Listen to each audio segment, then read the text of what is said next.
Hi friends, welcome back to RPB cadre. आज हम सीखेंगे हैज ग्रेडियंट के बारे में। देखिए यहाँ पे आपको ड्रॉ पैनल में आपको दिया है हैज ग्रेडियंट बाउंड्री।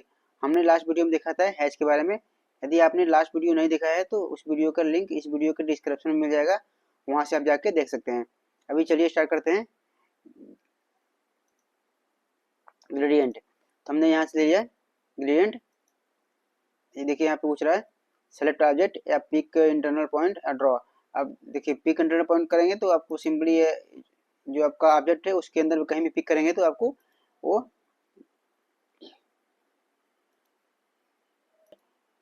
ग्रेडियंट आपका आ जाएगा। अभी आप चाहते हैं कि ड्रॉ करना चाहते हैं तो फ्री हैंड में भी आप कुछ भी ड्रा कर सकते हैं। देखिए यहाँ पे हम ड्रॉ लिया, यहाँ से देखिए आप फ्री हैंड जैसे भी चाहें, देखिए यहाँ पे ड्रॉ हो गया। ओके, तो ये मेरा फ्री हैंड ड्रॉ है। यहाँ से इसको डिलीट कर लेते हैं। देखिए इसको हम यहाँ पे हैश करते हैं एच एंटर। इसको हम लेते हैं एच एंटर, यहाँ से लेते हैं पिक इंटरनल, इसको हमने हैच कर दिया। अभी देखिए हैच और ग्रेडियंट में क्या डिफरेंट होता है। जो आपका हैच होता है उसमें ओनली सिंगल पैटर्न होता है। देखिए यहाँ पे आप चाहें तो सिंगल पैटर्न कर सकते हैं, जो भी करना चाहें, या सिंगल इसमें कलर कर सकते हैं। इसको सोल्ड करेंगे तो सिंगल कलर आ जाएगा। लेकिन जब जो आपका ग्रेडियंट होता है उसमें आपको अलग अलग दो कलर होता है। उसको चाहें तो कलर को भी चेंज कर सकते हैं। देखिए यहाँ से इस पर क्लिक करेंगे, आपको देखिए बहुत सारा इसमें टाइप दिया है। देखिए आपको इसको कर सकते हैं, या तो यहाँ से क्लिक करके जैसे भी इसको क्लिक करेंगे तो आपको अलग से एक पैनल खुल जाएगा, उसमें आपको अलग अलग टाइप दिया है। देखिए इसको कर सकते हैं, इस पर क्लिक कर सकते हैं। देखिए इसको भी हम थोड़ा हैच कर लेते हैं, यहाँ से लेके इसको हमने कर लिया। ओके, जो आपका हैच दिया है उसको भी चाहें तो आप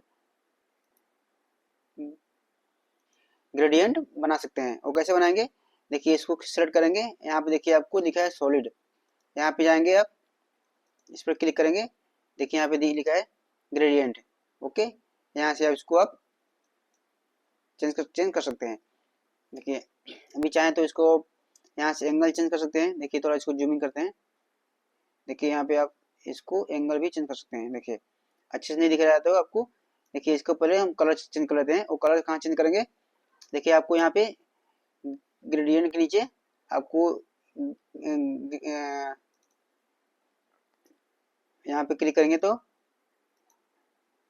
देखिए यहाँ पे आप इसको कलर चेंज कर सकते हैं। कलर 1 हो गया, आपका ये कलर 2 हो गया। ओके, ये आपका ग्रेडियंट कलर 1 है, ये जो है 2 है। ओके, तो इस पर हम चाहें तो इसको देखिए ग्रीन ऊपर है और आपका जो रेड है नीचे है, इसको आप यहाँ से एंगल चेंज कर सकते हैं। देखिए चेंज हो रहा है, देखिए अभी देखिए साइड साइड हो गया। ओके, यहाँ से आप चेंज कर सकते हैं। यहाँ से इसका हैच का ट्रांसपेरेंसी कम कर सकते हैं। देखिए यदि ये क्या होता है, यदि इसको कम करेंगे तो जितना ज़्यादा करेंगे इसका ट्रांसपेरेंसी, उसकी जो उसमें इसके जो बैक में ऑब्जेक्ट रहेगा वो आपको दिखेगा। ओके, ये होता है हमारा ग्रेडियंट। ओके, अभी हम देखते हैं बाउंड्री। देखिए इस पर क्लिक करेंगे तो आपको नीचे दिखेगा बाउंड्री। ये क्या होता है, जैसे मान लीजिए हमारे पास कोई रैंडम लाइन ड्रॉ कर लेते हैं, एल इंटर। देखिए इसको इस तरह हमने ड्रॉ कर लिया। ओके, अब देखिए हमने 3 लाइन ड्रॉ कर लिया। ओके, अभी चाहते हैं कि आप जो उसके बीच में आपको जो ट्रेंगल बन रहा है इसके बीच में एक बाउंड्री क्रिएट हो जाए हमारा, तो उसके लिए हम इसे बाउंड्री यूज करते हैं। उसके लिए आप तो आप यहाँ से बाउंड्री क्लिक कर सकते हैं, अदरवाइज सिंपली टाइप करेंगे BO शॉर्टकट कमांड, तो भी आपको एक कमांड एक्टिव हो जाएगा। BO कर दिया। इसके बाद देखिए आपको यहाँ पे एक अलग से पैनल ओपन हो गया है। इसमें दिया है ऑब्जेक्ट टाइप में दिया है पॉलीलाइन और दिया है रीजन। दोनों ये दो, यदि आप दोनों में से किसी को भी करेंगे तो आपको बाउंड्री क्रिएट हो जाएगा। हमने मान लीजिए लेते हैं रीजन। ओके किया, देखिए यहाँ पे एक अलग से देखिए हैच हुआ, मतलब आपको थोड़ा सा दिख रहा है, उस पर इंटर करेंगे तो देखिए आपको एक अलग से इसका बाउंड्री बन गया है। इसको चाहें तो मूव कर सकते हैं आप, देखिए। ओके, अगेन जाएंगे बाउंड्री में, इसमें लेंगे हम पॉलीलाइन, पॉलीलाइन ओके करेंगे, देन देखिए यहाँ से भी इसको मूव कर सकते हैं, इसको यहाँ से हम मूव कर सकते हैं। देखिए मेरा अलग अलग बन गया। ओके।